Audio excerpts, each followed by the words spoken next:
그 앞에 우리 장깔뱅 목사님의 기도가 있는데 우리 함께 기도하고 시작하도록 하겠습니다. 어, 제가 한 줄씩 돌아가면서 읽으면서 기도할게요. 제가 네. 한 줄, 그리고 여러분들이 한 줄 이렇게 하겠습니다. 전능하신 하나님, 주께선 날마다 전능하신 하나님, 제가 다시 하겠습니다. 전능하신 하나님, 주께서 날마다 많은 인자와 자비로 우리를 불러주셨고, 주님의 말씀을 계속해서 우리의 귓전에 들려주셨습니다. 오 하나님, 하나님, 우리를 우리를 육체의 죄의 부패함에 부패함에 따라 따라 귀머거리가 귀머거리가 되지 되지 않게 않게 하시고, 하시고, 구원의 교훈을 유의하여 듣게 하사 순종하고 순종하고 교훈하는 교훈받는 자가 자가 되게 되게 하시어, 하시어, 어디든지 주께서 기뻐하시는 곳으로 기꺼이 돌아서게 하시며 우리 주 예수 그리스도로 그리스도로 말미암아 말미암아 우리를 위해 하늘에 하늘에 예비된 예비된 복된 안식에 이를 때까지 주께서 주께서 우리에게 우리에게 지시하여 지시하여 주시는 주시는 길을 길을 따르게 따르게 하소서. 하소서. 예수님의 예수님 이름으로 이름으로 기도드립니다. 기도드립니다. 아멘. 아멘. 아멘. 네, 저희가 지난주에 로마서 1장 18절 했는데요. 네, 그 숙제 검사의 시간입니다. 저희가 18절 나눴던 말씀들을 자기의 말로 바꿔서 한번 얘기를 해보는 시간입니다. 편안하게 하시면 됩니다. 뭐 정답도 없고요. 안 하셨다고 혼나지 않기 때문에 편안하게 하시면 됩니다. 네. 누가 먼저 하실까요? 제가 읽을까요? 네, 하나님의 심판이 네. 하나님을 믿지 않고 하나님의 말씀을 내 생각과 의로 판단하고 행하며 하나님을 온전히 믿지 않을 때 생명의 근원 되신 하나님으로부터 선과 악의 심판을 받게 된다. 와, 그 권사님 100점 만점에 1000점이십니다. 그런 점수를 우리 감사합니다. 서인경 성도님 해주시면 감사하겠습니다. 아, 네.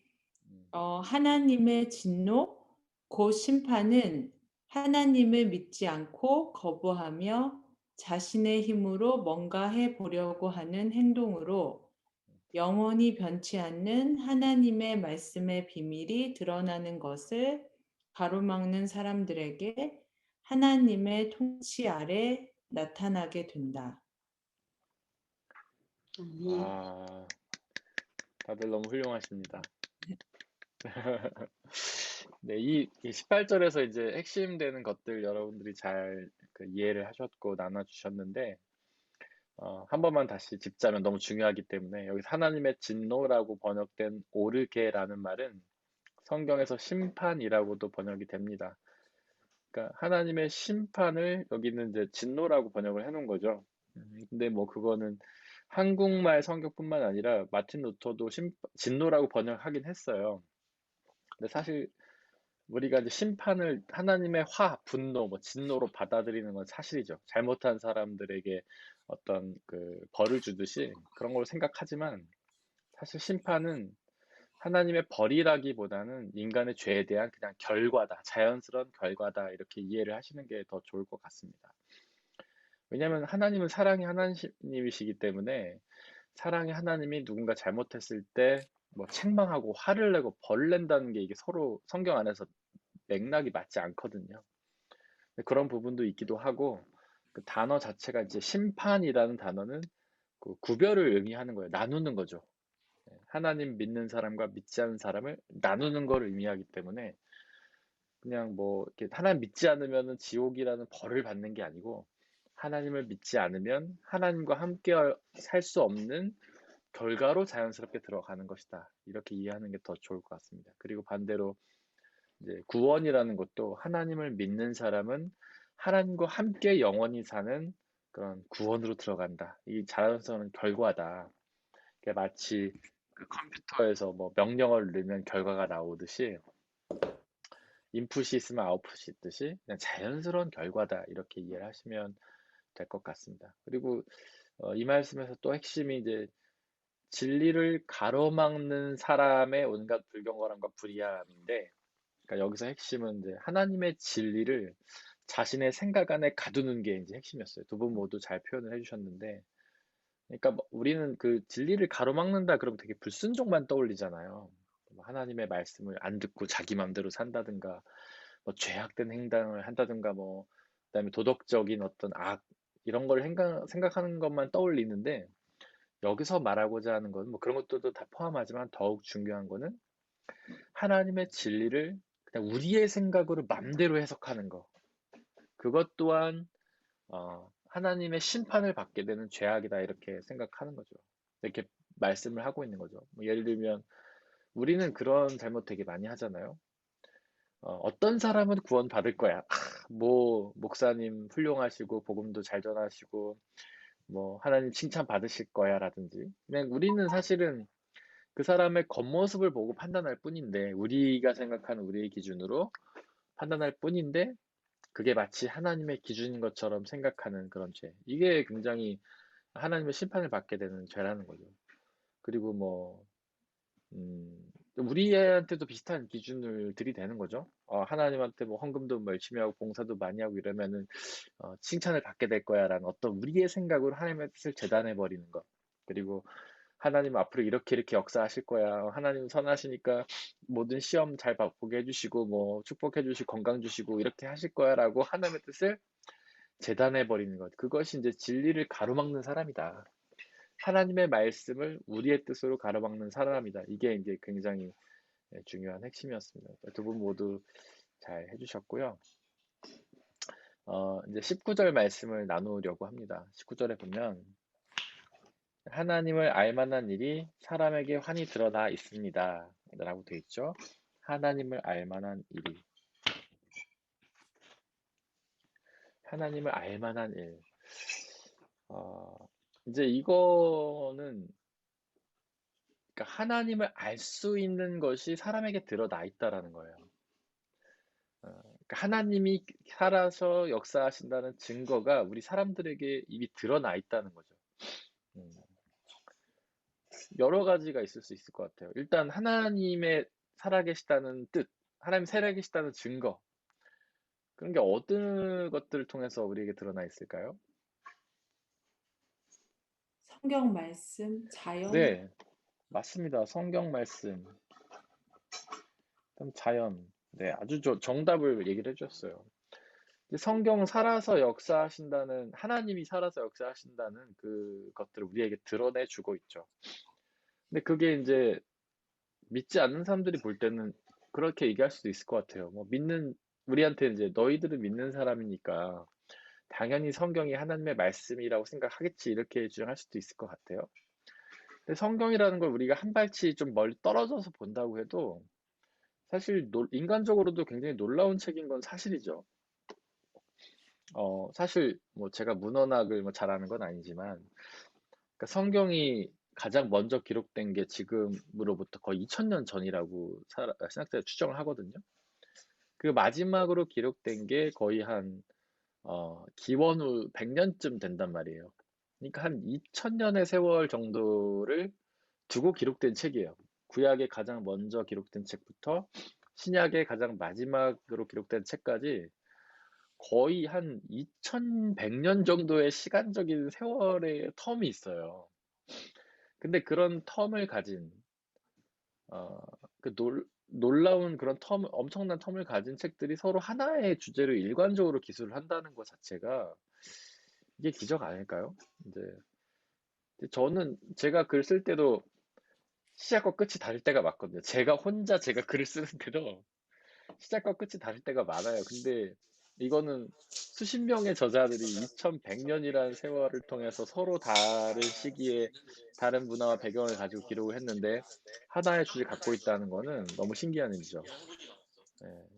그리고 뭐 그런 것들이 단순히 이어지는 게 아니라 어떤 그 안에 말씀들이 서로 계시되고 뭐 증명되고 이런 것들도 굉장히 놀라운 일이고요. 네. 잠깐만요. 네, 그렇습니다. 그런 것도 되게 놀라운 일이고, 음, 어, 성경을 우리가 이제 저도 그렇고 신학자들이 굉장히 공부를 많이 하는 사람들이에요.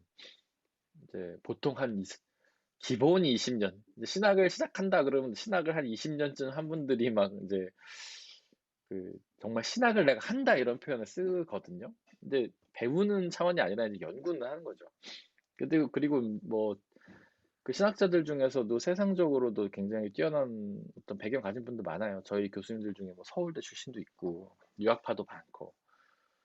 근데 이제 저도 비슷하지만 그런 것들을 연구하면 연구할수록 정말 놀랍다 이거는. 이 사람이 이렇게 기록해서는 이게 완전히 맞을 수가 없고 어떤 그런 처음에 창세기부터 해서 요한계시록까지 그 서로 의미들이 너무 일맥상통하고 이거는 성경 자체가 되게 놀라운 책인 거예요. 그냥 성경이 하나님에 대해서 계시한다는 차원 빼놓고 그냥 책만으로 봤을 때도 되게 놀랍다는 거죠. 근데 그런 걸 봤을 때는 어떤 사람보다 뛰어난 존재가 기록하지 않으면 정말 어려운 그런 책인 거죠. 그런 거를 봤을 때, 일단 외면적인 조건으로 봤을 때도 성경은 하나님의 존재를 계시한다는 거죠. 우리가 뭔가 되게 놀라운 작품을 보면, 야, 이 말도 안 된다. 이건 사람이 만들 수 없는 일이야. 뭐 이런 식의 표현 쓰잖아요. 근데 성경을 보면 그런 느낌이 든다는 거죠.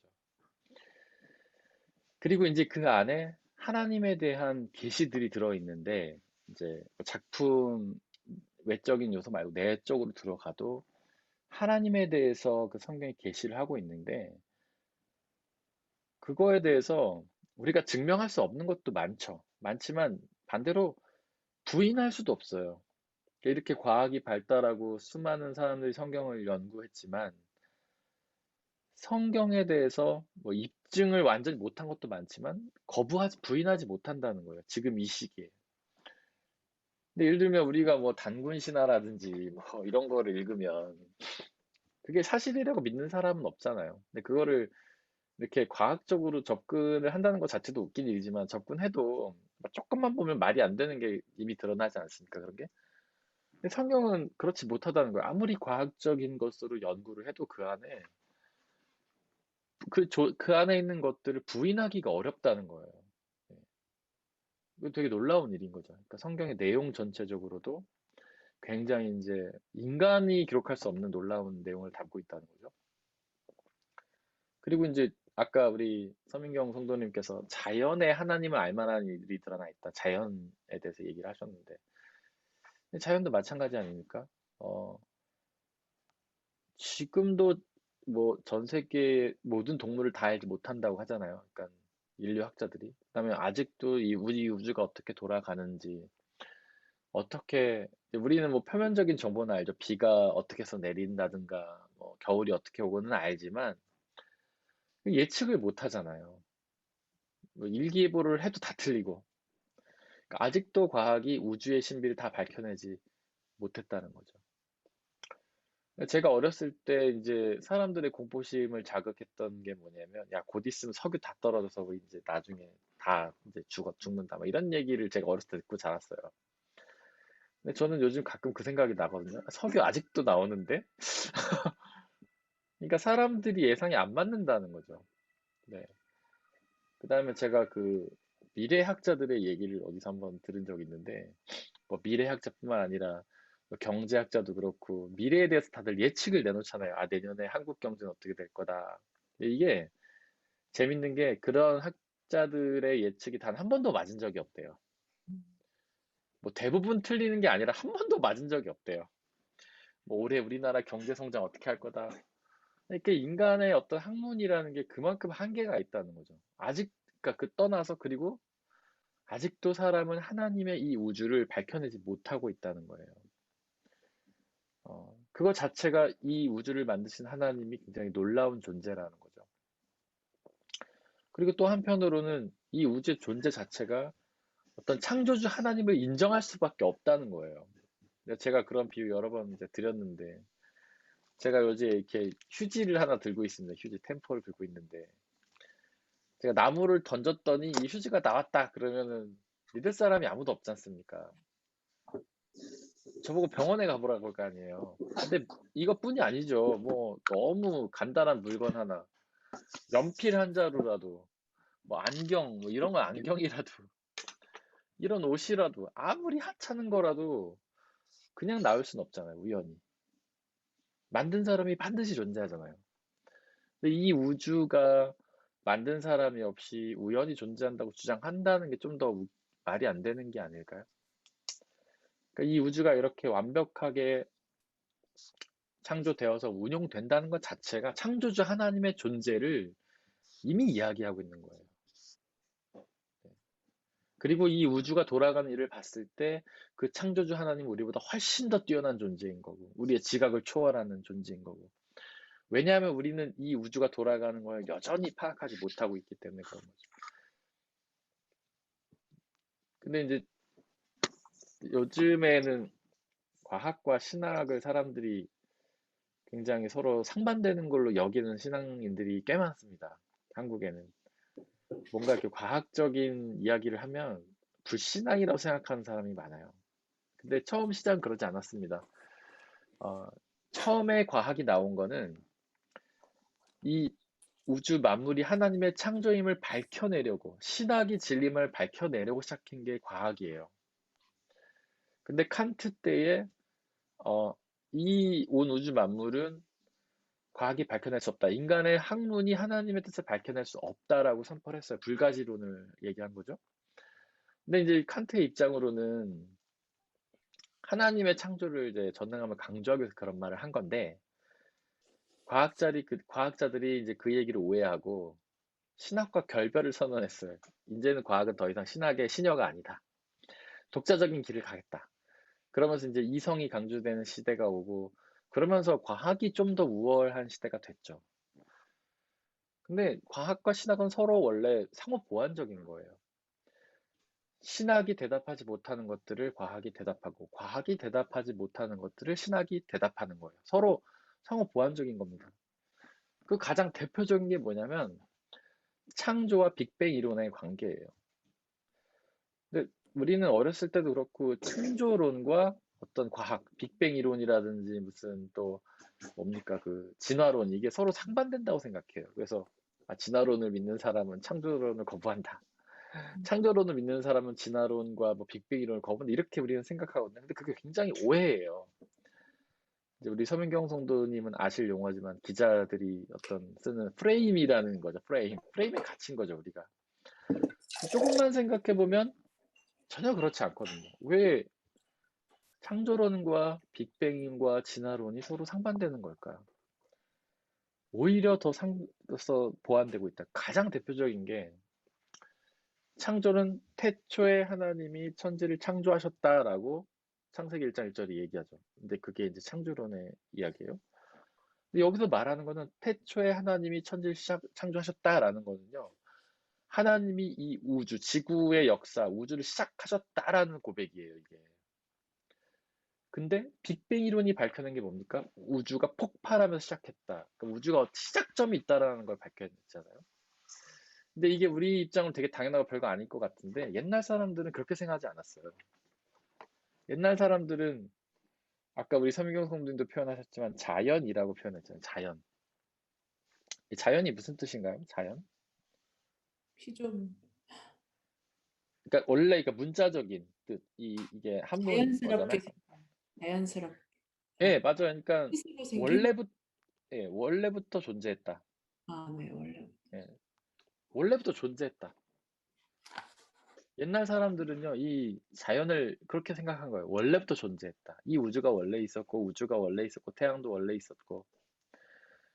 근데 창조로는요, 이미 몇천 년 전에 이 우주가 하나님으로부터 시작되었다. 하나님 시작하셨다라고 고백한 거예요. 이거는 옛날 사람들에게는 굉장히 충격적인 선언입니다, 이게. 근데 빅뱅, 처음에 뭐 빅뱅이 언제 발표되었는지 모르지만 거의 20세기죠? 이제 인간의 생각은 이제 20세기에 들어서 그거를 알아낸 거예요. 성경이 이미 2, 3천 년 전에, 혹은 뭐 기록이 그때 됐지만 그 이전부터 성경의 사람들을 고백했을 그 고백을 이제 근데 이 두 개의 고백은 같은 고백이에요. 우주는 원래부터 존재한 게 아니라 언제부터 시작이 됐는데 바로 창조주 하나님으로부터 시작이 되었다. 하나님이 만드심으로 우주가 시작되었다라는 고백인 거죠. 다만 빅뱅 이론이 이제 빠뜨리고 있는 거는 시작이 된 거는 밝혀냈는데 누가 시작한 건지는 모르는 거예요. 빅뱅은. 그런 한계가 있는 거죠. 그래서 우연이라고밖에, 우연한 폭발이라고밖에 말할 수 없는 거예요. 그러나 성경은 이 시작을 하나님이 하셨다라고 이야기하는 거죠. 인재과학은요, 하나님의 이 우주 만물이 하나님의 창조임을 밝혀내기 시작한 거예요. 다시 말해서 하나님을 알 만한 일들이 이 우주 만물에 있다라는 사실을 이제 밝혀내기 시작한 겁니다. 자, 아까 자연에 대해서 조금 하나 더 보충을 드리자면, 그 칼바르트 제가 아주 많이 인용하는 학자 칼바르트는 이 자연을 자연이라 부르면 안 된다고 했어요. 피조물이라고 불러야 된다고 했어요. 근데 우리는 되게 혼용해서 쓰죠, 자연과 피조물을. 근데 굉장한 신학적인 차이가 있는 거예요. 아까도 말했지만 자연은 스스로 존재하는 겁니다. 이 자연이란 말은 스스로 존재한다, 원래부터 있었다, 이렇게 고백함으로써 하나님의 창조를 부인하는 겁니다. 거가 되는 거죠. 굉장히 이 자연이란 말이 우리는 그냥 그렇게 생각하지 않고 쓰지만 원래는 굉장히 불신앙적인 단어인 거예요. 하나님의 창조를 거부하는 단어인 거예요. 근데 물론 우리가 그런 걸 따지진 않습니다. 우리는 그렇게 쓰는 게 아니니까. 근데 원래 단어 뜻이 그렇다는 거예요. 피조물이라는 말은 창조주 하나님께서 만드셨다라는 거죠. 그러니까 이 피조물이라는 말이 우리 신앙인들에게 있어서는 훨씬 더 신앙적인 말이고 진리에 가까운 말이고 우리는 반드시 피조물이라는 단어를 써야 된다라는 거죠. 물론 자연이란 말 썼다고 뭐 죄를 짓는 건 아닙니다. 오해하지 마시고 그냥 단어 뜻이 그렇다는 걸 지금 말씀을 드리는 거예요. 그러니까 하나님을 알 만한 일이 사람에게 환히 드러나 있다. 어떤 성경과 피조물을 통해서. 그 다음에 이제 뭐 여러 가지가 있죠. 우리의 머릿속에 드는 지혜로운 생각들이라든가 어떤 사람과에서 만남에서 얻는 뭐 기쁨과 자유, 감동 같은 거.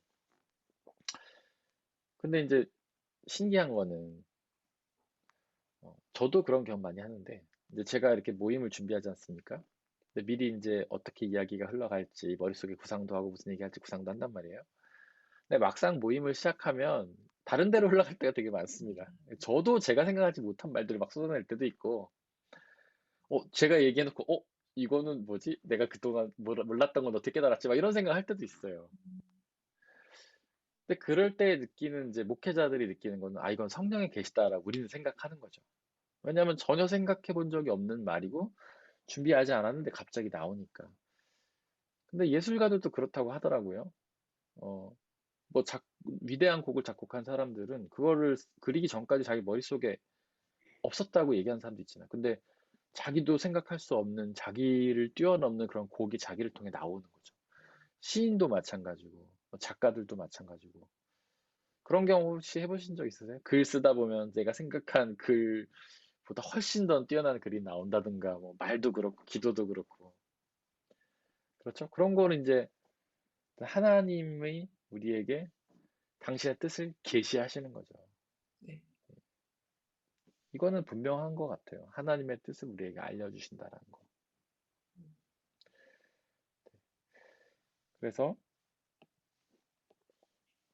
아이고, 20절에 보면,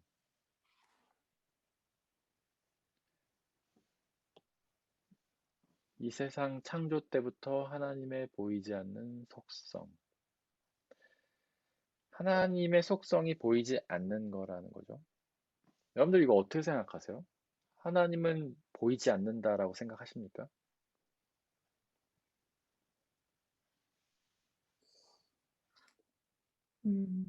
네, 진리가 보이지 않는, 네. 네, 비밀로 가려져 있는, 네. 네, 그러니까 제가 왜 이걸 여쭤봤냐면, 하나님 봤다는 사람들이 우리 주변에 종종 있잖아요. 그래서 제가 아, 여쭤보는 겁니다. 네, 네, 그런 분들의 고백에 의하면 이 성경은 하나님이 보이지 않는다. 하나님의 속성은 보이지 않는다라고 이렇게 선언적으로 말하고 있는데 그분을 봤다고 하시니까 아, 네, 그거에 대해서 전 이제 뭐 부인하는 건 아니고 좀 저희가 이야기를 해보면서 답을 찾아가려고 일단 음, 서론적으로 드리는 질문이었어요. 어, 우리가 지난 금요 집회 때도 사실 이 주제를 다뤘습니다. 두 분 아마 다 들으셨을 텐데 욥이 그렇게 말하잖아요. 동쪽에 가도 하나님을 뵐 수가 없고 서쪽에 가도 뵐 수가 없고 남쪽에 가도 뵐 수 없고 북쪽에 가도 뵐 수가 없다. 근데 욥은 의인이었고 하나님을 잘 믿는 사람이었는데도 그가 이렇게 하나님을 여기저기 찾아다녔지만 하나님을 볼 수 없다라고 이제 고백을 하는 거죠. 여기서 봤다는 건 진짜 눈으로 봤다는 것만 의미하는 건 아닙니다. 하나님을 우리가 어떤 오감을 통해서 눈, 뭐 듣고, 맛보고, 냄새 맡고, 어떤 만져보고 이런 것들 통해서 경험하지 못했다라는 것이죠. 근데 이제 예수님도 비슷한 얘기를 하셨어요. 하나님을 본 사람은 아무도 없다. 이렇게 예수님 말씀하셨죠. 예수님 아주 선언적으로 말씀하셨어요. 하나님을 볼 수 없다라고 하는 거죠. 그런데요, 네, 목사님, 네, 모세는 네, 물론 그러니까 그 하나님께서 그 출애굽기 봐도 그 네, 아론과 미리암을 꼬집으시면서 하시는 말씀 중에 네, 그 모세와는 하나님께서 어쨌든 직접적으로 소통을 하신다고 얘기를 하시잖아요. 네. 그거는 어떻게 해석을 해야 될까요? 네. 그러니까 이제 모세에게도 하나님이 그런 말씀하시죠. 내가 너에게 얼굴을 보여주지 않겠다. 네, 네. 대신 등을 보여주겠다 이렇게 얘기하시거든요. 그건 뭐냐면 얼굴이라는 거는 그 얼굴을 보면 그 사람이 누군지 우리는 알게 되는 거예요. 그러니까 그 하나님을 완전히 인식할 수는 없다. 이제 그런 고백이죠. 대신 등을 보여주겠다는 거는 하나님의 일부를 볼 수 있게 해주겠다라는 뜻이에요.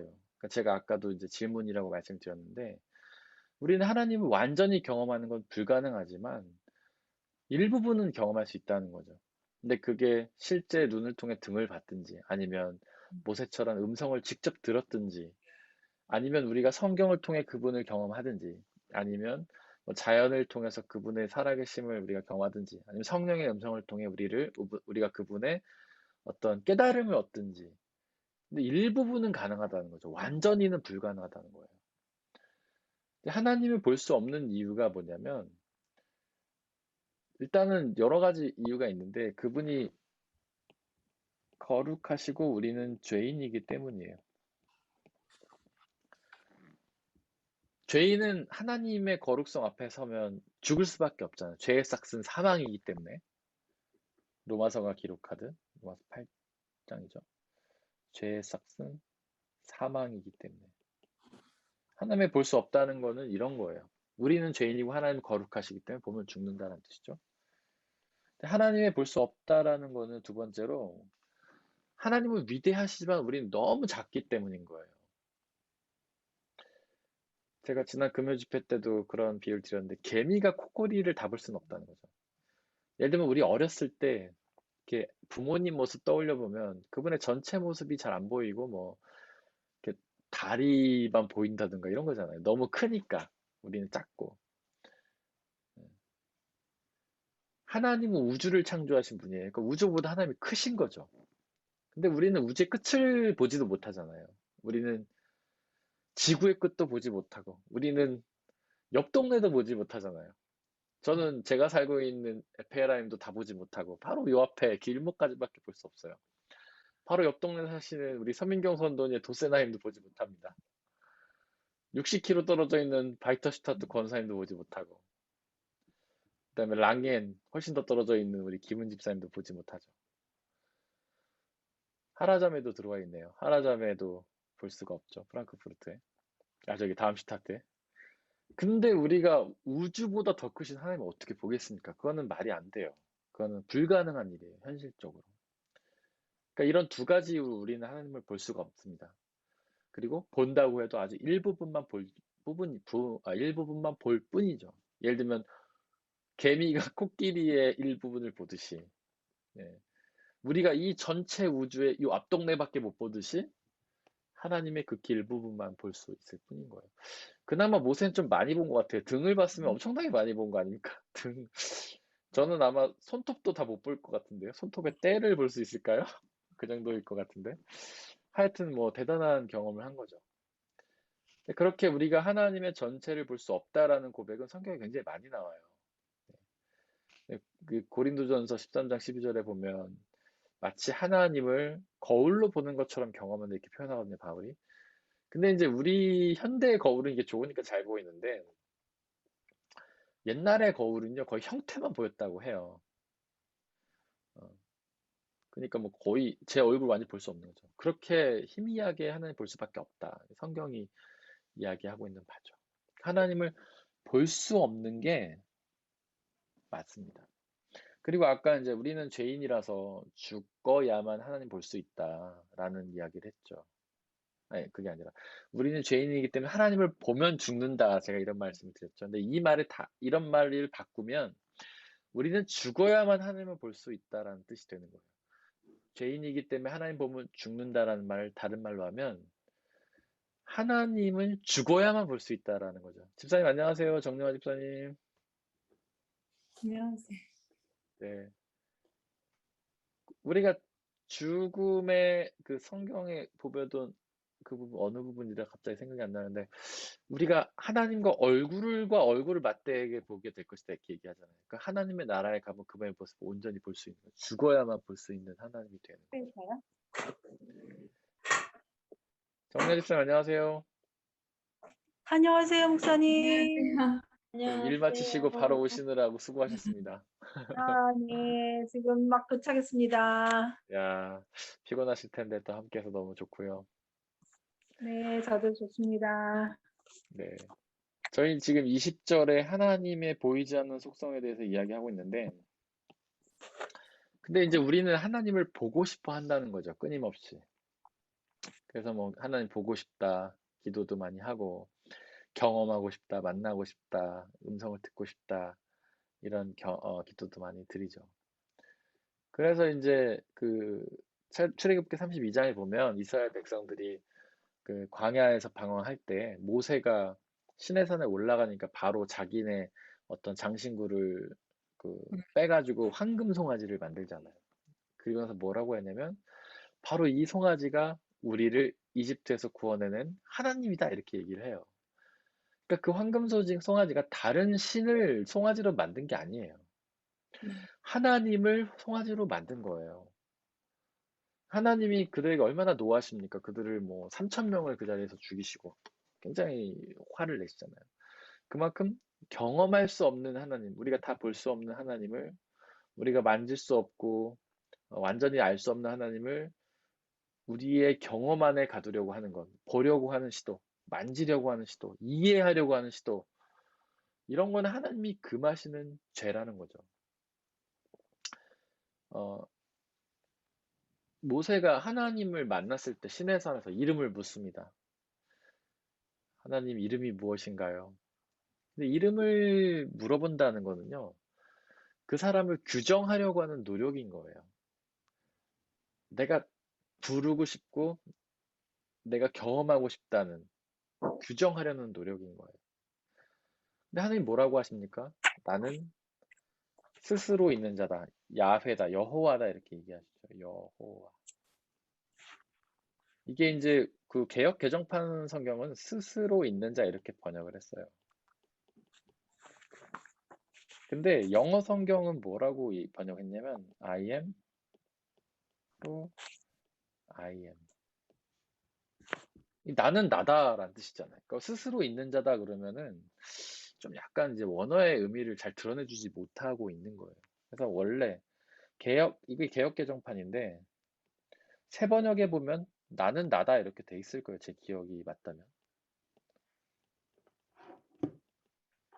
그다음에 영어 성경도 이렇게 번역하고 있고 나는 나다. 이게 이제 맞는 번역이죠. 그러니까 하나님을 규정하고 싶어 하고 하나님을 내가 보고 싶고 만나고 싶고 내 경험 안으로 끌어들이고 싶어 했던 모세의 노력에 대해서 하나님은 나는 나야 이렇게 얘기를 하신 거예요. 나를 규정하려고 하지 말아라. 나를 경험하려고 하지 말아라. 나는 볼 수 있는 존재가 아니다. 이런 이야기를 하신 거죠. 마틴 루터는 이 여호와라는 말을 뭐라고 번역했냐면 Ich werde nein was ich sein werde 이렇게 번역했어요. 그러니까 나는 내가 되고 싶은 나야. 나는 내가 되려고 하는 나야. 이렇게 번역하는 거죠. 그러니까 나는 나야를 떠나서 하나님은 그 누구도 규정할 수 없는 존재이면서 더 나아가서 나는 내가 되려고 하는 나야. 그러니까 나는 내가 규정할 수 있는 나야. 나는 내가 규정하는 모든 것이야. 이렇게 이제 얘기를 하시는 거죠. 그러니까 하나님은 우리가 규정할 수 없는 존재일 뿐만 아니라 본인이 모든 것을 다 규정하신 존재인 거예요. 그래서 이제 판넨베르크라는 학자를 이걸 여호와를 어떻게 번역했냐면 Die alles bestimmende Wirklichkeit. 비어클리시카이트는 이게 이제 철학적 용어예요. 현실성. 혹시 서민경 성도님 이거 들어보셨어요? 현실성이란 단어? 영어로는 레알리테트라고 하는데.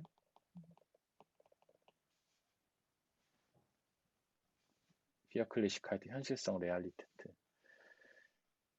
이게 요즘 철학자들이 말하는 진리가 이거예요. 그러니까 진리가 그냥 어떤 옛날에 형이상학적 진리였잖아요. 우리 세계와 관계없는. 근데 요즘 진리는 이 현실 속에 우리가 실제 경험하고 있는 것 속에 진리다. 그래서 이렇게 표현해요. 이제 이 진리는 성경이 말하는 진리랑 다른 거고 하여튼 진리다 이렇게 이해하시면 돼요. 이거를. 그래서 알레스 베슈틴맨데 모든 것을 규정할 수 있는 진리다. 하나님이. 그렇게 말했어요. 그러니까 하나님은 규정당하는 존재가 아니에요. 우리가 경험할 수 있고 이름을 부를 수 있고 그분의 음성을 들을 수 있는 존재가 아니라 오히려 하나님 모든 걸 규정하는 존재라는 거죠. 그 하나님이 규정하는 존재, 하나님을 볼 수 없는 속성이 바로 자연의 창조 때에 이미 드러나 있는 거예요. 이 우주. 맨 처음에 이제 하나님이 우주를 만물을 지으셨죠. 새가 있고 물고기가 있고 사람이 있고 뭐 하마가 있고 코끼리가 있어요. 왜 이런 게 있을까요?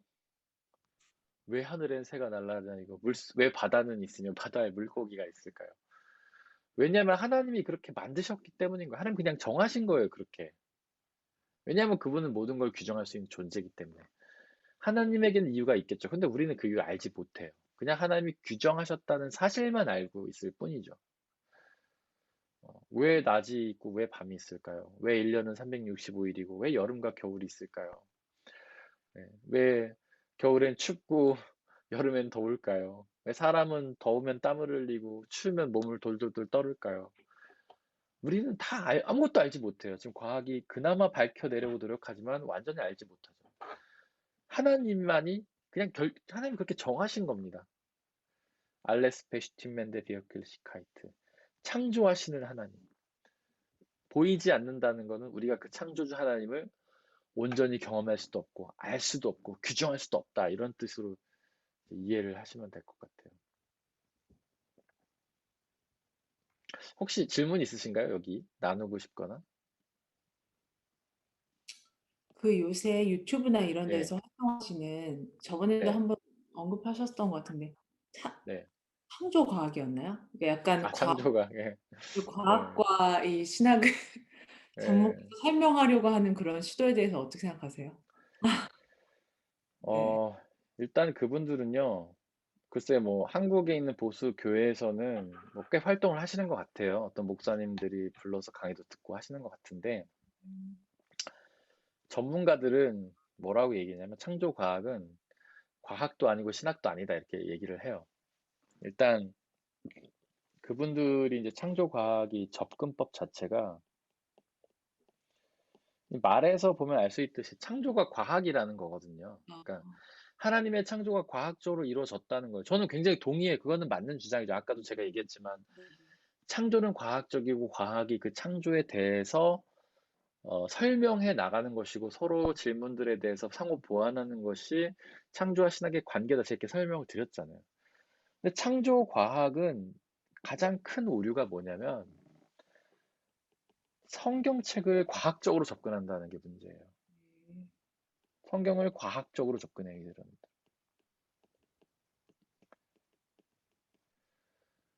성경은요, 물론 이 안에 역사도 있고 뭐 법도 있고 다 있지만 핵심은 증언이에요, 증언. 하나님에 대한 증언.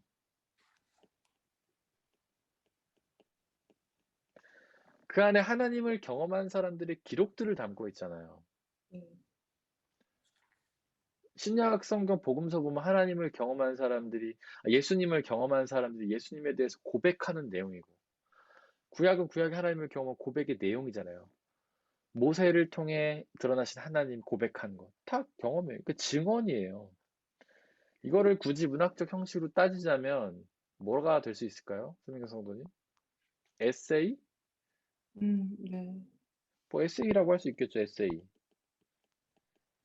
저는 일기에 가깝다고 보는데 일기는 어떤 장르에 속하는지 잘 모르겠어요, 문학적으로 제가. 그러니까 우리가 경험한 하나님을 쓴 거예요. 마치 큐티 묵상집을 쓰듯이. 저희가 아침에 말씀 묵상하고 적잖아요. 근데 이런 걸로 과학적으로 접근하면 되나요? 안 되나요? 안 되잖아요. 이건 진짜 접근이 틀린 거예요, 접근이. 접근이 잘못됐어요. 그러니까 결과가 잘못될 수밖에 없죠. 그러니까 대상이 뭔지를 확실히 이해하고 정확한 접근 방법을 대서 접근해야 되는데 이건 접근이 잘못됐기 때문에 결과가 잘못 나올 수밖에 없죠. 그래서 이분들은 온 인류 역사를 4,000년을 보잖아요. 4,000년. 그 성경에 있는 사건들을 쭉 연대기적으로 나열했을 때 4,000년이라는 시간이 나와요. 4,000년. 근데 이거는 그 누구도 받아들이지 못하는 생각이죠. 과학은 지구가 138억 년 됐다고 합니다. 138억 년. 뭐 이거는 이제 어떤 과학적 기준을 갖고 재는 거죠. 탄소의 양을 가지고 측정을 한 거죠. 근데 저는 이것도 틀릴 수 있다고는 봐요. 138억 년을 어떻게 정확히 재겠습니까? 하지만 4,000년은 좀 심하다. 그럼 좀 말이 안 된다. 왜냐면 4,000년보다 더 된 그 나라 기록이 이미 있지 않습니까? 제가 알기로는 다른 문화권의 어떤 기록들. 근데 그런 것들 보면 일단 좀 그 접근이 잘못돼서 결과 잘못 났다 이렇게 봐요. 그 예를 들면 아주 극단적인 예를 들자면 우리가 일기를 썼어요. 일기를 쓸 때 오늘은 25도고 강수량이 뭐 10mm가 왔는데 방향은 바람은 북서풍이 불고 오늘 점심 때 나트륨 함량 100g짜리 김치를 먹고 이렇게 쓴 사람 아무도 없지 않습니까? 오늘은 날씨가 선선하고 따뜻한 햇살이 불었는데 오늘은 몽실이와 산책을 했는데 너무 기분이 좋았다. 뭐 이렇게 하지 않겠어요? 감정이 들어가고 다 느낌이 들어가는 건데 그거를 과학적으로 하면 그렇다면 몽실이의 행복도는 몇 프로일까 막 과학적으로 재고 있으면 이게 되겠어요? 말이 안 되잖아요.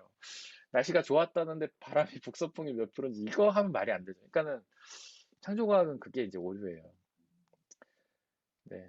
일단 그리고 제가 봤을 때 그들의 노력이 뭐 크게 의미 있는 노력도 아닙니다. 창조과학에서 하는 노력이 최근에 뭐 노아의 방주를 찾으려고 아라라산으로 갔다는데 저는 뭐 찾을 수 있다고는 봐요. 근데 왜 이유가 뭐죠? 왜 찾아서 뭐 하려고? 왜 찾죠? 그거 지금 다시 타고 홍수 피하려고 그러는 걸까요? 저는 그런 의도가 잘 이해가 안 되는 거예요. 왜 지금 굳이 그걸 찾는 걸까? 근데 그런 걸 찾는다는 거의 뒷속에는 뭐가 있냐면 노아의 방주를 믿지 못한다는 어떤 반증이 아닐까 싶은 거예요. 증거를 찾는 거잖아요. 방주가 있었다는 증거. 이 증거를 찾는 이유가 뭐예요? 믿지 못하니까 증거를 찾아서 믿어보겠다는 거잖아요. 저는 뭐 그런 의도가 의미 있다고 보진 않습니다. 그래서 지금 뭐 한국 교회들이나 유튜브도 있고 한국 교회들 뭐 강의도 많이 하시는 걸로 아는데 저만의 생각은 아니에요. 많은 신학자들이 이분들의 노력을 노력은 노력 자체로는 가치가 있게 볼 수 있을지 모르지만 어떤 결과에 대해서는 큰 의미를 두지는 않습니다. 저도 마찬가지고. 네. 혹시 뭐 보이지 않는 속성에 대해서 질문이 또 있으실까요? 자, 그러면 하나님은 이제 보이지 않는 특징을 갖고 계시고, 이제 속성이라는 게 있죠. 하나님의 속성. 하나님의 이제 사실 이 헬라어 원문, 빌립보서 헬라어 원문에는 속성이라는 말이 그냥 것이라고 돼 있어요.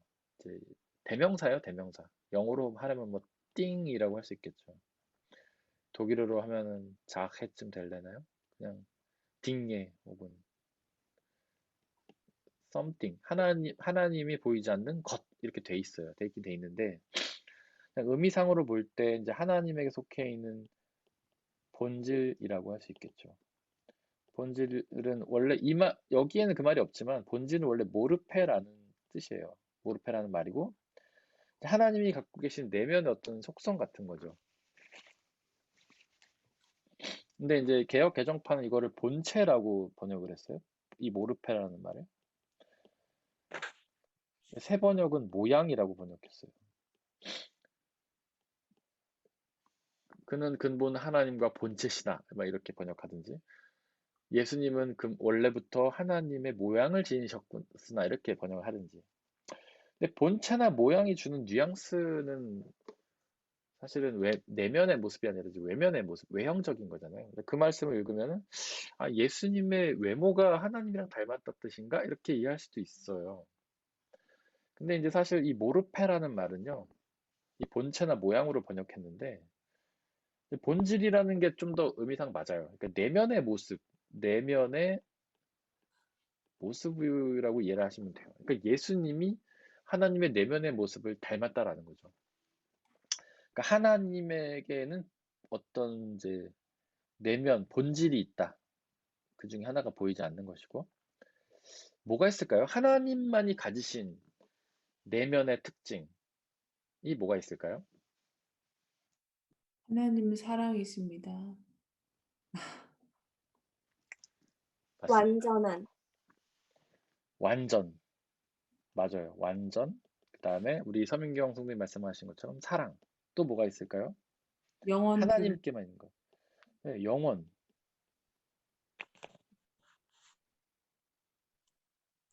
또 뭐가 있을까요? 하나님에게만. 말씀. 이제 로고스라고 할 수 있겠죠. 또 뭐가 있을까요? 거룩함? 거룩도 이제, 네, 거룩은 좀 이따 한번 설명드릴게요. 네. 또 뭐가 있을까요? 중요한 게 안 나와서 지금 계속 제가 여쭤보고 있는 거예요. 하나님에게만 있는 속성. 전지전능, 네. 전능. 그 다음에 또 뭐가 있을까요? 진실? 네. 진실이라기보다는 진리라고 아니라 표현하는 게 진리. 맞겠죠? 진리? 네. 네. 그리고 창조자, 네. 창조 누가 말씀하셨나요? 창조자. 네. 정영아 집사님 말씀하셨군요. 창조. 네, 창조가 나올 때까지 기다렸습니다. 네. 하나님에게만 있는 내면의 특징, 뭐 이거 다 맞죠. 완전한. 그다음에 사랑. 하나님이 온전한 사랑 계시고 영원히 존재하시고 그다음에 말씀. 이 로고스의 말씀은요. 변하지 않는 시간과 역사를 통틀고 모든 우주 만물에게 통용되는 말씀을 의미해요. 그러니까 진리라고도 말할 수 있어요. 진리. 로고스. 그 말씀 하나님의 것이죠. 전지전능 다 맞고. 이제 거룩은 이제 어떻게 보면 속성이기도 한데 그분의 성품이라기보다는 그분의 모습을 설명하는 말이에요. 그러니까 거룩이라는 거는 이제 완전 다르다, 구별됐다라는 뜻이잖아요. 그러니까 인간과는 다른 분이라는 뜻이죠. 네. 그다음에 창조, 생명을 만들어낼 수 있는 능력을 갖고 계신 분이 하나님이라는 거죠. 그 뒤에 보면 이제 영원하신 능력이라는 말이 나오는데 이게 이제 디나미스라는 말이거든요. 디나미스. 이거는 하나님에게 있는 능력을 의미합니다. 이게 뭐냐면 바로 창조의 능력을 의미하는 거예요. 이게 제일 중요합니다. 창조의 능력. 그래서 하나님만이 창조자셔서 온 우주 만물을 창조하셨고 하나님만이 창조하셔서 우리의 생명을 창조하셨고 그리고 우리를 구원하셔서 영원한 생명을 주실 수 있다. 하나님의 창조가 제일 중요한 능력인 거죠. 그래서 하나님의 보이지 않는 속성은 그런 것들이다. 근데 여기에다가 좀 더 추가를 하자면 바르트는요, 우리의 신앙의 가장 내면 깊이에 있는 척도가 기쁨과 자유라고 했어요. 이게 뭐냐면 하나님의 속성 중에 기쁨과 자유가 있는데 그 하나님을 믿을 때에만 우리는 그 기쁨과 자유를 공급받을 수 있다는 거죠. 다른 것도 다 마찬가지긴 해요. 창조도 우리가 믿을 때 그 창조 능력을 공급받아서 영원한 생명 얻는 거고, 그분의 사랑도 사랑이 그분에게만 있는데 우리가 그분을 믿을 때 그 사랑을 경험하고, 기쁨과 자유도 아주 중요한 걸로 얘기를 했어요, 바르트는. 그래서 우리가 하나님을 믿으면 기쁨과 자유가 있어야 된다는 거죠. 근데 만약에 우리가 신앙생활하고 있는데 기쁨과 자유가 없다. 그럼 우리의 신앙을 점검해야 된다는 거예요. 우리가 올바로 믿고 있는지. 올바로 믿으면 우리는 그 신앙생활 속에서 하나님과의 관계 속에서 기쁨과 자유를 누리게 된다는 거죠. 바르트가 그런 말을 했습니다. 하나님의 속성은 이런 것들이 있다. 이렇게 기억을 하시면 좋겠고요. 곧이라고 하면서 설명을 했죠. 그 안에 능력은 아까 생명창조의 능력을 말씀드렸고, 신성은 거룩하고 비슷한 말이에요. 그 다음에 영광하고 비슷한 말이고, 하나님 됨이라는 거죠. 하나님의 하나님 됨. 거룩. 우리와 다른 하나님만의 모습. 영광은 이제 하나님의 모습이 드러나는 것. 신성이라고 생각하시면 됩니다. 근데 영원. 하나님이 영원하신 분이죠. 영원이 과연 뭘까요? 영원. 처음과 끝, 알파요, 오메가. 네. 처음과 끝이다. 알파요, 오메가다. 아주 중요한 단어들을 말씀을 하셨는데, 그것과 관련된 건데, 사실 처음과 끝이다라는 말의 뜻은요, 처음에도 계시고 끝에도 계셨다라는 뜻이에요. 하나님이 처음을 시작을 하신 거예요. 제가 아까 말했죠. 태초에 하나님이 천지를 창조하셨다. 암팡. 시작에. 인류의 시작에 하나님이 이 우주를 시작하셨다. 그 얘기는 뭐냐면 하나님이 이 우주 역사에 가장 먼저 하신 게 창조고, 하나님의 창조로부터 우주 역사가 시작되었다. 시작. 하나님이 시작을 하신 거예요. 하나님의 시작에 계셨다. 시작에 이미 계신 거죠, 하나님은. 시작 이전에 이미 계신 거예요. 시작 이전에 계시니까 시작을 할 수가 있잖아요. 알파요 오메가라는 건 시작에도 계셨고 끝에도 계셨다라는 뜻인데, 그 얘기는 뭐냐면 시작 이전에 이미 존재하셨다는 뜻이에요, 하나님이. 영원이라는 건 그런 뜻이에요. 하나님은 시작 이전에 이미 존재하셨고 끝 이후에도 존재하신다. 목사님, 그거는 사람은 하나님의 시간, 네. 하나님의 그렇죠. 이제 시간은 세로라고 하지 않으셨죠? 이렇게 가로로 흘러가는 게 아니라 세로여서 시간과 끝이 같이 있는 맞습니다. 카이로스가. 근데 알파와 오메가라는 게 뜻하는 게 그런 아까 이제 서민경 성도님께도 말씀드린 것처럼 시작에도 계셨고 끝에도 계셨다. 그럼 뭐냐면 시작 이전에 이미 존재하시고 끝 이후에도 이미 존재하신다, 이런 뜻도 되고, 우리 그 최하라 자매님께서 얘기한 것처럼 시작에도 계실 수 있고 끝에도 계실 수 있는 존재라는 뜻이에요. 왜냐하면 하나님의 시간은 카이로스의 시간, 수직적 시간이기 때문에. 인간의 시간은 수평적 시간이죠. 흐르는 시간, 연대기적 시간이에요. 우리 권산 이쁜 손녀딸 아윤이가 태어났는데 벌써 돌이 지났죠? 네. 네. 벌써 엊그제 같은데 태어난 지 벌써 돌이 지났어요. 근데 그것처럼 인간의 삶은요, 시작이 있고 흘러가는 거예요. 돌이 되고, 이제 뭐, 유치원 가고, 초등학교 가고, 고등학교 가고, 대학교 가고, 이렇게 시간이 흘러가요. 그러다가 이제 나이 들고 이제 죽음을 향해 가죠.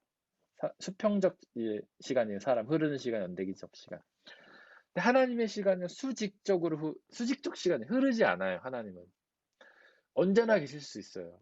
그래서 알파요 오메가, 처음에도 계시고 끝에도 계셔요. 하나님. 지금에도 계시고 어제도 계시고 내일도 계시고 계속 계셔요. 우리는 그 시간을 상상할 수 없어요. 하나님의 영원은 그런 겁니다. 시작 이전에, 알파 이전에 계셨고 오메가 이후에도 계실 뿐만 아니라 알파에도 계시고 오메가에도 계시고, 우리는 그 시간을 상상할 수 없죠. 그래서 이것과 관련해서 이제 예수님의 재림을 설명할 때 우리는 재림이 지연되고 있다 이렇게 표현을 해요. 늦어지고 있다라고 표현하죠. 왜냐하면 우리는 시간을 흐르는 걸로 경험하기 때문에 그래요. 예수님 곧 오신다고 했는데 왜 안 오시지? 거짓말 하셨나? 이렇게 생각할 수밖에 없어요. 왜냐하면 우리는 흐르게 이해하기 때문에. 근데 하나님께는 그렇지 않은 거예요. 하나님은 오늘도 계시고 내일도 계시고 모레도 계시니까 늦으시는 게 전혀 아닌 거죠. 어쩌면 하나님의 시간 속에서 이미 예수님은 오셨을지도 모릅니다. 다만 우리가 오시지 않은 이때를 살아가고 있을 뿐이지. 그런 말 하잖아요. 그 바르트가 얘기한 게, 하나님은 창조 때에 이미 예수 그리스도를 통한 구원을 계획하셨다라고 바르트는 말해요. 인간을 창조하는데 하나님은 전지전능하시니까 사람이 범죄할 걸 이미 아신 거예요. 그래서 그때 이미 예수 그리스도를 통한 구원을 계획하셨고 어쩜 실행하셨을 거예요. 하나님은 나중에도 계시니까. 그럼 그 하나님이 재림과 심판의 때도 이미 창조 때 이미 계획하시지 않았을까요? 그리고 이미 이게 이루어졌을지도 모르죠. 우리는 그분의 시간을 알 수 없으니까. 이런 게 바로 영원이라는 뜻의 의미예요. 우리가 이제 나중에 죽어서 부활해서 하늘나라 가서 영원히 산다는 거는 하나님의 시간 속으로 우리가 들어가는 거예요. 우리가 연대기적으로 영원히 사는 게 아닙니다. 우리가 지금 이 삶을 영원히 지속하는 게 아니에요. 우리는 하나님의 시간과 같은 시간을 사는 거예요. 알파에도 존재하고 오메가 존재하는 하나님의 시간과 같은 시간을 경험하는, 그것이 바로 성경이 말하는 영원이고 우리가 누릴 영원한 생명이다. 이렇게 이해를 하시는 게 좋을 것 같아요. 네, 근데 목사님 저번에도 살짝 질문 드렸었는데 네, 예수님께서 제자들한테 네, 말씀하실 때 항상 이 시대가 가기 전에 그런 일들이 일어날 거다 이렇게 말씀을 하시잖아요. 근데 네, 그때 말씀하신 이 시대를 네, 그 예수님의 시간, 카이로스의 시간으로 해석을 해야 네, 되는 건가? 아니면 또 다른 네, 뜻이 있을까? 이 시대가 가기 전에 언제 네, 그런 징후들이 나타나겠습니까? 제자들이 물어봤을 때 그렇게 네, 이렇게 대답하시잖아요. 네, 말씀을 어떻게 해석을 해야 될지 저번에도 살짝 말씀해 주신 것 같긴 한데 정리가 잘 안 네. 돼서 네. 그러니까 이제 어쨌거나 이런 예수님의 재림이나 심판은 어, 언제 오든지 우리는 반드시 경험하게 돼 있잖아요. 네. 제가 그런 말씀 드렸죠. 재림은 곧 우리의 죽음과 같은 사건이다. 네, 네, 네. 재림은 예수님이 우리에게 오시는 사건이라면 죽음은 우리가 예수님에게 가는 사건이잖아요. 어쨌든 재림이 말하고자 하는 핵심은 우리가 예수님을 만나게 된다는 거거든요. 죽음도 우린 예수님을 만나게 되는 사건이에요. 예수님을 말하는 이 시대는 우리가 뭐 여러 가지로 이해할 수 있겠죠. 당장 그 사람들이 속해 있는 어떤 제네레이션의 시대일 수도 있고. 그런데 저는 어떤 우리의 삶 자체를 놓고 보면 다 맞는 말이라고 봅니다. 우리라는 삶, 나라는 어떤 삶이 결국 끝나면 우리는 반드시 하나님을 경험하게, 예수 그리스도를 경험하게 돼 있잖아요. 다시 만나게 돼 있잖아요. 우리가 죽어서 가든지 다시 오든지. 저는 그렇게 이해를 하면 될 거라고 봐요. 그러니까 이 시대가 가기 전에 우리가 예수를 만난다는 거는 우리는 그 예수님의 재림을 반드시 경험하게 된다라는 게 핵심이잖아요. 요지가. 그러니까 우리는 어쨌든 예수님 앞에 서서 그분의 심판대 앞에 서야 되고 그분을 만나야 된다. 그것을 강조한 말씀이 아닐까라고 생각하고요. 근데 그런 말씀들은 우리가 난해 구절이라고 해요. 난해 구절은 뭐냐면 완전히 이해할 수 없다는 거예요. 이게 되게 많아요, 성경에. 네. 근데 이런 난해 구절들은 우리가 그냥 이렇게 이해하려고 시도할 뿐이지 정확한 의미는 사실 알 수가 없는데, 이 시대라는 저는 단어도 그런 거라고 생각합니다. 난해 구절 중에 하나고, 일단 제가 이해하기로는 어쨌건 우리는 반드시 우리의 삶 속에서 예수 그리스도 앞에 다시 맞닥뜨려야 된다. 네. 그분이 우리가 살아계실 때 재림을 하든 아니면 우리가 죽어서 그분 앞에 서든 그거를 의미하는 말이라고 저는 생각을 합니다. 네.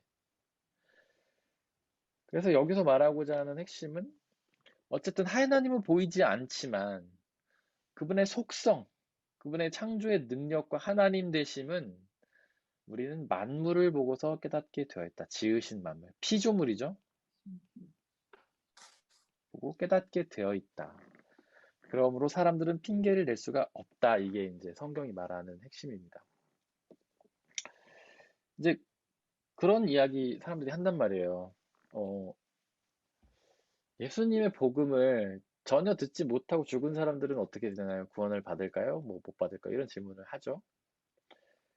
근데 이 본문이 어느 정도는 답을 줘요.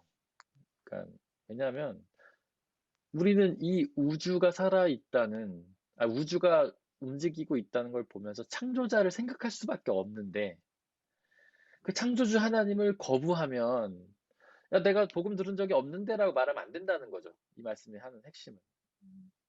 야, 이 우주가 이미 창조주가 살아있다는 걸 우리에게 계속 보여주고 있는데 제가 아까 말한 것처럼 이 휴지도 이걸 보면서 우리가 우연히 만들어졌다고 믿는 사람이 없고 누군가 만들었다는 걸 알잖아요. 누군지는 몰라도 만들었다는 건 알잖아요. 성경은 이 우주를 하나님이 만들었다고 이야기하고 있는데 나는 몰랐는데 라고 말할 수 없다. 핑계댈 수 없다고 이제 바울은 말하고 있습니다. 논란이 많아요. 이게 논란이 되게 많아요. 이제 이거를 가지고 어떤 사람들은 지구상의 모든 인간들이 자연을 경험한 사람이면 이 말씀 때문에 핑계를 대면 안 된다. 그들은 구원 못 받는다. 막 이렇게 얘기하는 사람도 있고 뭐 하여튼 논란이 많습니다. 그래서 그냥 우주를 통해서 창조주만 그러면 인식하면 구원이냐 막 이렇게 얘기하는 사람도 있고 그거는 뭐 저는 구원의 문제는 우리가 알 수 없다고 생각하는데 하여튼 바울이 말하고자 하는 거는 이 온 우주 만물이 하나님의 창조하신 피조물이고 그 안에 창조주 하나님의 속성이 그 안에 스며들어 있다. 그거는 생명 창조의 능력이고 그 안에 하나님의 속성들 기쁨과 자유와 평안이고 그다음에 뭐 사랑이고 완전이고 그 안에 다 녹아 있기 때문에 그 모습을 보고서 우리는 하나님을 깨달을 수도 있고 깨달아야 한다라는 것이 이제 바울의 이야기입니다. 혹시 제가 조금만 시간 지났는데 조금만 몇 가지만 더 말씀을 드리고 마칠게요.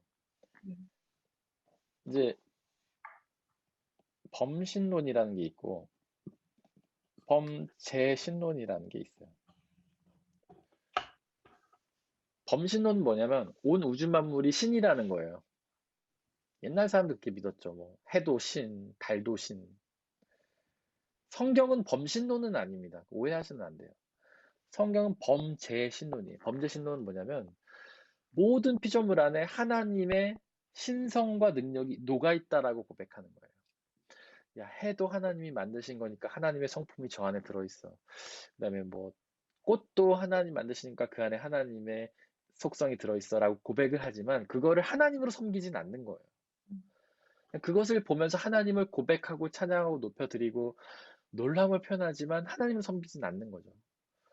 그래서 아까 제가 말씀드렸던 모세가 황금 송아지 만들어 놓고 야 이게 우리를 이집트에서 구원해낸 여호와야 이렇게 얘기한 거는 범신론에 가까운 거예요. 야 황소도 하나님 만드신 거 그 안에 하나님의 속성이 들어있으니까 우리 하나님을 섬기자 이러면 이제 범신론 이거 완전 사이비에 빠지는 겁니다. 그렇게 오해하시면 안 되고 우리가 자연을 보호하고 사랑해야 되는 건 맞지만 하나님 우리에게 그거를 관리하라고 청지기의 사명을 주셨잖아요. 청지기는 뭐 잘 관리하는 것도 있지만 우리가 그 안에서 이익을 누리는 것도 되는 거예요. 어떤 뭐 동물을 통해서 우리가 음식으로 먹기도 하고 그런 거죠. 그러니까 범신론이 아니라 범죄신론이다. 우리는 이 사이에서 우리는 오류에 빠지면 안 된다. 그리고 제가 어떤 신학자가 이런 말을 했는지 지금 제가 잘 기억이 안 나는데 그래서 어떤 신학자는 이렇게도 말했어요. 피조물을 사랑하는 것이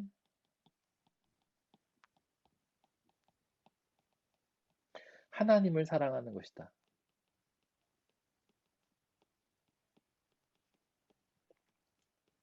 왜냐하면 그 안에 하나님의 속성이 들어있기 때문에.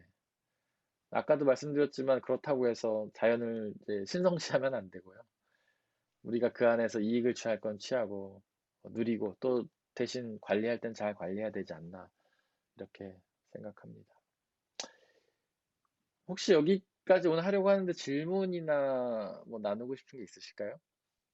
저기 마지막 구절에서 네, 저는 떠오르는 비유가 그 부자와 거지 나사로의 그 비유 있잖아요. 거기도 보면은 네, 이제 그 부자가 너무 네, 고통스러워서 혀에 네, 그래서 이제 그 간구하는 것 중에 하나가 네, 나사로를 보내서 나의 형제들에게 알리게 해라라고 네, 하는데 하시는 말씀이 이미 모세와 뭐 예, 그게 다 있기 때문에 예, 네, 더 이상 그게 저는 좀 같은 맥락이라고 생각이 되거든요. 핑계를 댈 수가 없다.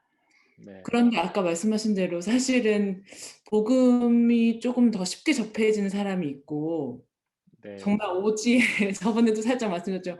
오지에 어떤 부족 어디에 태어났어요. 전혀 네, 성경을 접할 수 없고 그런 것들은 참 이해하기가 사실은 어려운 네. 것 같아요. 네. 그러니까 이제 그런 것들을 설명하기 위한 일단 이제 뭐 부자 그 얘기를 먼저 드리자면 그 부자하고 나사로의 비유에서 천사가 이야기하는 그 부자에게는 모세와 예언자들이 있다 이런 네. 이야기를 하죠. 근데 이거는 무슨 뜻이냐면 구약 성경이 있다 이런 뜻이에요. 음, 그러니까 성경에서 모세 혹은 율법과 예언자가 있다. 뭐 모세와 예언자가 있다. 이런 표현하면 이게 구약 성경이라고 이해를 하시면 돼요. 네. 그러니까 부자의 근처에는 이미 그 부자도 마찬가지고 부자의 친척에는 이미 성경이 있었다는 거예요. 네. 하나님의 말씀이 분명히 기록되어 있었다는 거고 그들에게 전도하는 사람들도 있었을 거 아닙니까? 그들이 성경이 있었는데 그럼에도 불구하고 믿지 않는다. 그럼 핑계 댈 수 없다는 거고 이제 만물을 보고서 핑계를 댈 수 없다라는 거는 아까도 제가 그 논란의 여지가 되게 많다고 제가 말씀드렸는데 성경은 굉장히 분명히 얘기하고 있잖아요. 하나님이 우리의 아버지 되신 하나님이고 창조주시다라고 분명히 얘기하고 있어요. 그러니까 성경을 읽고도 믿지 않는 거는 그거는 뭐 정말 핑계도 못 대는 거죠. 뭐 어디 다른 얘기를 할 수가 없어요. 근데 이제 이 피조물을 통한 하나님의 계시는 약간은 불분명할 수도 있잖아요. 그러니까 누군가 창조를 했다는 사실은 우리가 알지만 그게 하나님인지는 좀 애매할 수도 있죠. 근데 핑계를 댈 수가 없다고 한 건 무슨 뜻이냐? 그럼 우리가 그러니까 성경이 말하는 하나님을 정말 믿지 않아도 뭐 우주의 창조자만 믿으면 구원을 얻는다는 얘기나 뭐 이런 논란까지도 갈 수 있어요. 그러니까 제 이야기가 좀 이해되시나요? 설명이 제가 좀 잘 못한 것 같은데. 어쨌든 그래서 뭐 어떤 신학자는 심지어 익명의 그리스도인이란 말도 했어요. 이 칼 라너라는 신학자가 얘기했는데 그냥 창조주 하나님이 성경이 말하는 하나님이라고 믿지 않더라도 그냥 창조주 존재를 믿고 하나님의 존재를 믿기만 하면 구원 얻는다. 그런 사람들은 익명의 그리스도인이야 이렇게 얘기했을까? 예수님을 믿은 걸로 쳐준다 이런 뜻이죠. 근데 이제 이런 사람들이 왜 이런 말을 했냐면 바로 천민경 성도님의 질문과 같은 것을 대답하기 위함인 거예요. 정말 하나님에 대해 복음을 전혀 알지 못하는 문화권에서 태어나서 복음을 전혀 알지 못하고 살다 죽었는데 그럼 그들은 예수님 하나 믿지 않았으니까 다 지옥이냐? 그럼 뭐 사랑의 하나님이라면서 그게 말이 되냐? 막 얘기한 거죠. 그것도 되게 이제 일리는 있는데 성경은 분명히 예수 그리스도를 믿음으로 권한다고 굉장히 선언적으로 이야기를 하고 있잖아요. 그래서 그 사이에서 우리는 그렇다면 예수님을 믿는 사람만 구원이다. 성경 그렇게 말하고 있는데 이렇게 얘기하면 하나님이 되게 속 좁은 분처럼 생각되고 뭔가 계획이 없는 분처럼 우리가 오해될 수도 있어요. 그럼 뭐 아프리카 부족 아까 말씀하신 걔네들 뭐냐 한 복음도 전해 듣지도 못했는데 그렇게 살다 죽으면 그러면 애초부터 구원을 얻지 못하게 그럼 창조하신 거냐? 그럼 하나님이 사랑이라면서 도대체 뭐냐? 막 이렇게 비판이 가능하거든요. 근데 저는요, 이 구원의 문제 앞에서는 우리는 모른다고 대답하는 게 그냥 맞는다고 생각합니다. 모른다. 구원은 하나님의 전권이 하나님은 재판관이시고 심판자시잖아요. 재판관, 심판자. 제가 욥기 설명하면서 하나님의 법정 얘기했죠. 하나님의 법정. 사탄은 검사고 변호사가 누구라고 말씀드렸죠? 예수님하고 성령님이요. 네, 예수님, 성령님. 재판관이 하나님이에요. 하나님을 뜻하는 히브리어 엘로힘 있잖아요. 엘로힘. 이게 이제 판사란 뜻도 있어요. 결정은 판사가 하는 겁니다. 하나님이 판사, 재판관 하나님이 하시는 거예요. 당신의 기준과 법을 가지고. 근데 하나님은 공의의 하나님이세요. 공의. 이 공의라는 거는 그냥 맘대로 판단하신다는 게 아니에요. 분명 법적 근거를 갖고 판단한다는 거예요. 그 법적 근거가 뭐냐면 모든 죄인은 죽지만 회개하고 예수님을 믿으면 구원을 얻게 된다. 그런데 이제 예수님을 믿는다는 거에 대해서 굉장히 확대 해석이 돼요. 뭐 자연을 믿어도 예수 믿는 거 아니냐, 뭐 이거는 우리가 모른다라고 대답하는 게 그냥 맞고 하나님이 당신의 기준과 뜻에 따라 판단하신다라고만 고백해야 되지 않나 저는 그렇게 생각합니다. 많은 신학자들이 그렇게 얘기하고 있고요. 네. 혹시 뭐 다른 질문이나 나누고 싶은 게 있으실까요? 저기 시간이 너무 늦어서 질문하기 좀 아닙니다. 죄송한데. 저는 괜찮습니다. 바쁘신 분들은 먼저 나가셔도 괜찮아요. 네, 아니 저기 그 예, 모세오경 읽다가 그 네, 갈라디아서 4장인가요? 거기 보면 네, 처음에는 그 성령, 그러니까 그걸로 이제 믿다가 나중에는 결국 행위로 이렇게 변질되는 그 율법주의로 변질되는 그거에 대해서 이제 바울이 많이 지적을 하는데 사실 그때 목사님도 말씀하셨지만 그 장로들의 유전인가요? 그 유대인들의 그 네, 700 몇 가지 뭐 900 몇 가지 아무튼 엄청 많다고 네, 말씀하셨잖아요. 근데 네, 사실 그 모세오경을 다시 읽으면서 네, 출애굽기나 뭐 레위기, 민수기 이런 거 보면 너무나 뭐가 많잖아요. 이렇게 뭐 번제단은 어떻게 해야 되고 성막은 네, 어떻게 해야 되고 그래서 사실은 전지전능하신 하나님이신데 그렇게 네, 많은 그러니까 물론 이제 율법의 그 가장 중요한 메시지는 두 개잖아요. 하나님을 사랑하고 이웃을 사랑하라. 하지만 거기에 그렇게 많은 걸 이제 기록되어 있다 보니까 그 네, 유대 사람들이 그걸 보면서 자기들이 인간적인 그 지혜로 해석을 하면서 뭔가 율법을 더 막 장로들의 유전까지 이렇게 확장이 돼서 네 네, 그걸로 했다고 생각이 되는데 그래서 네. 이렇게 얘기하면 좀 그렇지만 약간 비밀을 좀 제공을 한 것 같은 아, 그 약간 네, 예전의 모세오경이 그러면서 또 한편으로는 이제 사실 율법주의에 저희가 빠져들면 안 되지만 네, 너무 안타깝고 또 제 스스로도 각성을 해야 된다고 생각을 하는 것 중에 하나가 어느 네, 순간 거기에 빠져 있잖아요. 네. 네, 처음에는 그냥 정말 오로지 믿음과 은혜로만 이렇게 하다가 어느 네, 순간은 인간적인 그런 지혜가 거기에 조금 이렇게 스며들면서 저도 모르게 그런 율법 저도 가끔씩 놀랄 때 소설같이 내가 왜 이런 생각을 하고 있지 약간 네, 정죄와 이런 쪽으로 가면서 네, 그래서 하나님께서 아시면서도 네, 또 그걸 통해서 깨어 있으라고 하시는 건가? 좀 약간 갑자기 그런 의문이 들었어요. 네. 네, 네. 좀 정리가 안 되네요. 아무튼 네. 그래서 네. 네. 일단 이제 율법이라고 하는 거는 이제 십계명이라고 할 수 있죠. 그러니까 아까 말씀하신 것처럼 이거를 이제 예수님이 두 개로 요약을 하셨죠. 하나님을 사랑하고 이웃을 사랑해라. 그 나머지 있는 그 모세오경의 기록들은 사실은 이제 지키면은 안 지키면 벌을 받는다라기보다는 지키면 그들의 유익하기 때문에 준 게 많습니다. 네. 당시에 이스라엘 문화에서 그들이 필요한 거, 뭐 성전을 지으라는 것 같은 경우에도 그들이 이제 광야를 방황하면서 이동식 성막이 필요했는데 그거의 어떤 설계도라고 이제 이해를 하시면 돼요. 뭐 그 안에 되게 여러 가지 있죠. 뭐 돼지고기를 먹지 네. 말라든가 그런 거는 이제 너 돼지고기 먹으면 죄야 이런 얘기를 하고자 함이 아니라 당시에는 이제 요리를 잘 제대로 못하니까 광야에서 광야뿐만 아니라 하여튼 유목민이었잖아요 그들이. 근데 야외에서 돼지고기 같은 경우 요리 잘못해서 먹으면 병 걸리니까 이제 그런 걸 조심을 하라는 차원으로 얘기를 한 거예요. 어쨌든 이제 중요한 건 율법은 이제 10계명이고 성경 신명기서에 나와 있는 다른 계명은 좀 번외로 생각하시면 돼요. 걔는 그런 것들은 그 율법으로 탁 치진 않고 그냥 권장사항이라 보시면 되고 장로들의 유전은 이 10계명을 해석해 놓은 거예요. 네.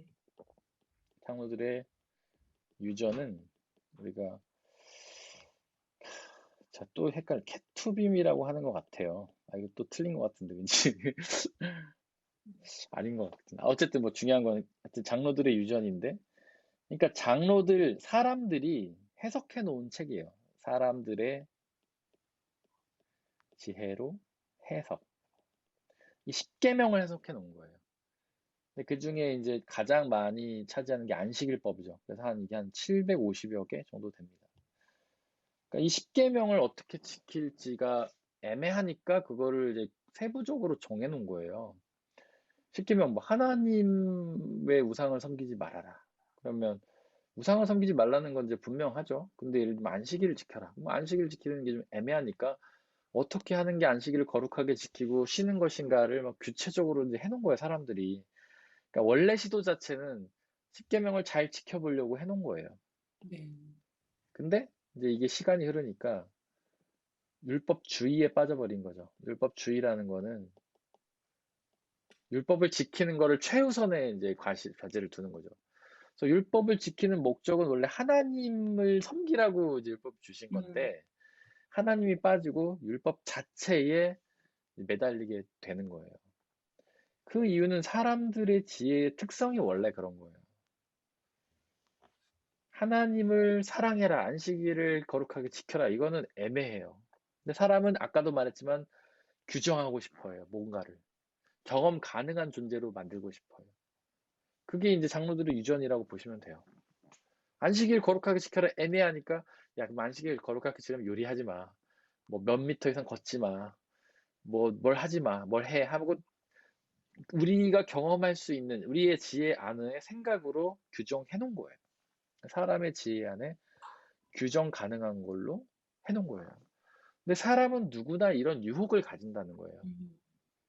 보이지 않는 하나님은 애매하고 믿기가 어려우니까 우리의 경험한 가능한 존재로 만들고 싶어요. 이게 이제 죄의 속성인 거예요. 그래서 아까 선민경 성도님이 우리는 정말 율법주의에 빠지면 안 되고 믿음 민주로 가야 되는데 나도 모르게 빠진다라고 얘기하셨는데 그거는 자연스러운 거예요. 선민경 성도님이 특별히 신앙이 안 좋아서 그런 게 아니에요. 모든 사람들이 다 가지게 되는 문제점이에요. 그래서 우리는 끊임없이 자신을 돌아보면서 내가 율법주의에 빠진 건 아닌가. 하나님을 섬기는 일에 집중하지 않고 계명을 지키는 일에만 빠져 있는 건 아닌가. 우리는 끊임없이 우리를 돌아보고 회개를 해야 되는 거예요. 그래서 항상 기도해야 되는 거죠. 항상 우리 자신을 돌아보고 우리가 하나님 앞에 서 있는지를 돌아봐야 되는 거예요. 그러니까 특별히 잘못하는 게 아니고 지극히 자연스러우신 겁니다. 율법주의에 그냥 빠져드는 사람은 깨닫지 못하는 거예요. 수영장에 빠진 사람은 거기가 그냥 좋으니까 헤어나오질 생각을 못하는 것처럼 우물 안에 빠져있는 개구리는 그 안에 그냥 들어있는 거죠. 그 플라톤이 말한 동굴의 비유라는 게 있어요. 이제 어떤 사람들이 뭐 자연재해가 와가지고 그 재해를 피하려고 동굴에 숨어 들어갔어요. 근데 이제 화산 폭발이었나 아마 그랬을 거예요. 근데 화산 폭발은 함부로 나가면 안 되잖아요. 그 불이 언제 식었는지 모르니까 좀 오래 시간이 흐른 거예요. 그다음에 자식도 낳고 막 이렇게 산 거예요. 그러니까 사람들이 동굴 안의 삶이 진짜 삶인 줄 착각해 버리게 된 거죠. 동굴 밖은 위험하다고 생각한 거예요. 밖에 나갈 생각을 못하고 동굴 안에서만 살게 된 거예요. 근데 어느 날 어떤 아이가 장난감하고 놀다가 동굴 밖에 나갔어요. 동굴 밖에.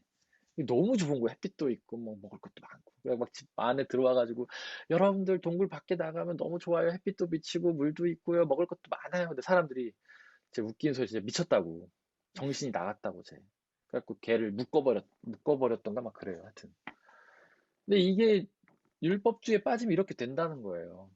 그게 정말 정상적인 생활이 아닌데 마치 동굴에 갇혀버리듯 우리가 죄 안에 갇혀서 이 안에 갇혀버리고 이게 신앙이라고 착각해버린다는 거예요. 그래서 우리는 끊임없이 우리가 올바로 신앙생활을 하고 있는가 하나님 앞에서 이거를 돌이켜 봐야 된다는 거예요. 끊임없이 쉬지 않고 우리 자신을 성찰하고 돌아보면서.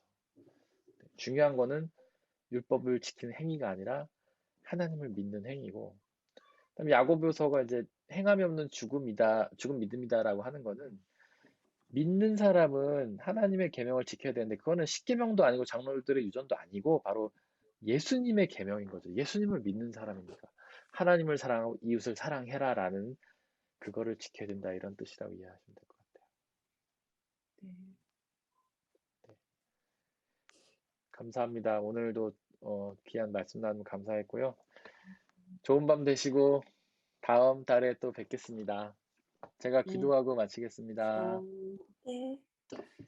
살아계셔서 역사하신 하나님, 저희가 또 깊고 심오한 주님의 말씀들을 나누었습니다.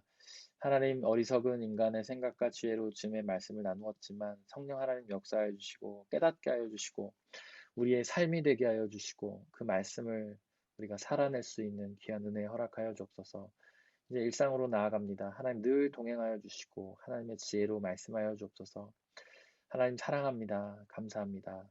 우리 주 예수 그리스도의 이름으로 기도드렸습니다. 아멘. 아멘. 좋은 밤 되세요. 감사합니다. 감사합니다. 밤 되세요. 좋은 밤 되세요. 안녕 되세요.